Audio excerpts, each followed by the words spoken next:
Hello, welcome to Simple Answers. I'm your host Jason.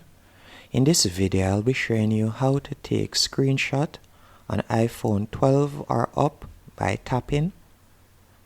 First, you'll need to go into Settings. Once in Settings, you're going to scroll down and select Accessibility.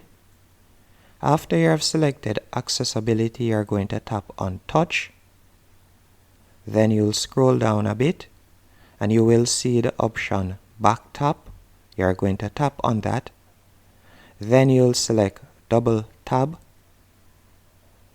As you can see right here, there are numerous options you can choose from, but you're going to tap on Screenshot for this example. So now whenever you double tap on the back of your iPhone, as you can see right here, a screenshot will be taken. Hope you found this video helpful and informative.